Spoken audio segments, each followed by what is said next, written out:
Yörük Türkmen şöleninde haklılarımız sizleri selamlıyor alkışlarımızla. Alkışları duyamıyoruz ama çekti yayını Kuta'da. Çekti yayını. Oyuncumuz Gökhan Diri akrobasıyla selamlıyor sizleri.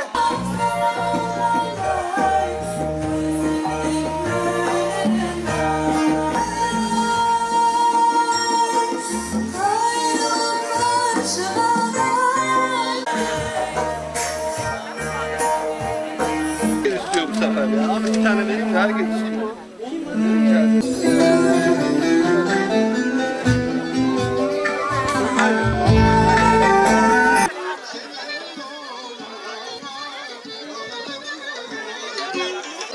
Burada hadi. Mersin Büyükşehir Belediyesi ikramı.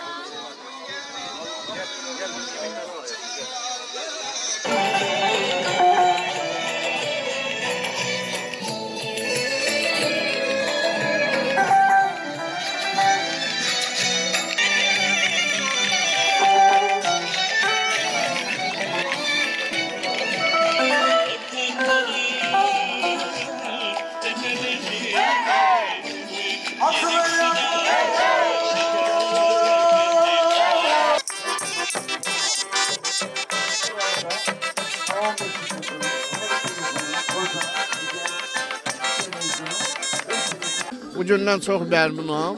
Demək olar ki, Antalya bugün Türk dünyasına bir mərkəzlik edir. Türk dünyasını bir araya gətirir və aynı zamanda ayrı-ayrı Türk xalqlarının mədəniyyətini özəl olaraq göstərir. Mersin Bələdiyyəsinə də təşəkkür edəriz ki, bizi də çox gözəl ikramlarla qarşıladılar və hədiyyələrlə bizi yola salırlar. Çok güzel bir alan oluşturulmuş. Geçen sene de güzeldi.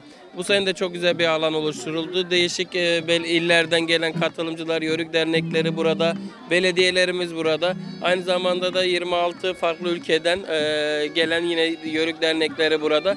Gerçekten eğlenceli bir ortam var, keyifli bir ortam burada. Bizler de Mersin Büyükşehir Belediyesi olarak bu ortamın içerisinde bulunmaktan son derece keyif alıyoruz.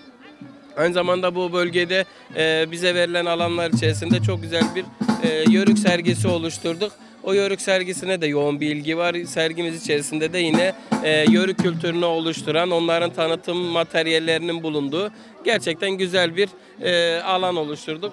Yine şimdi çadırlarımızı geziyoruz arkadaşlarımızla beraber. Aynı zamanda da standımızı gezen ziyaretçilere de yine kendi Mersin ilimizin yöresel ürünlerinin tanıtıldığı, coğrafi işaretlerinin tanıtıldığı, ikram edildiği çok güzel bir alan oluşturduk. Çok güzel. Bu ikincisi yapılıyor ama sanki çok uzun yıllardır yapılıyormuş gibi. Her şey mükemmel, her şey çok güzel.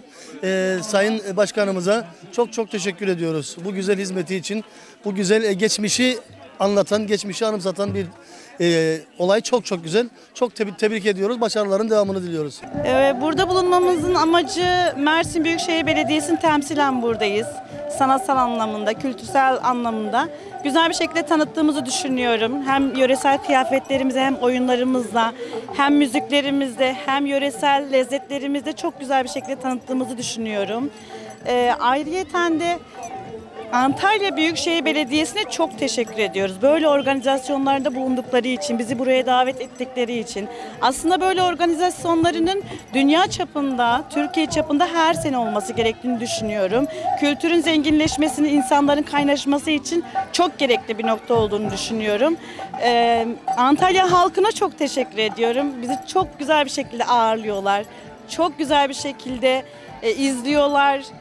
Seyrediyorlar, coşkularıyla, heyecanlarıyla bize kattıkları şeyler için çok teşekkür ediyorum. Hem yöresel zenginliklerimizle, kültürümüzle çok gerçekten zenginiz.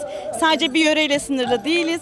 Silifke yöresi var, Anamur yöresi var, Tarsus yöresi var, zeybeklerimiz var, 2/4'lük oyunlarımız var.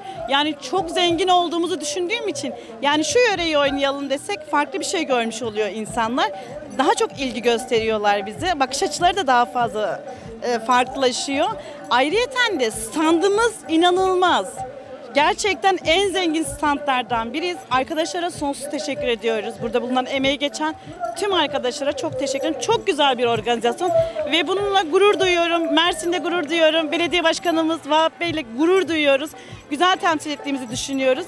Çok teşekkürler. Arkadaşlarım adına da teşekkür ediyorum. Onlar da emek veriyor. Gerçekten hepimiz canla başla çok heyecanlı bir şekilde temsil ediyoruz burada.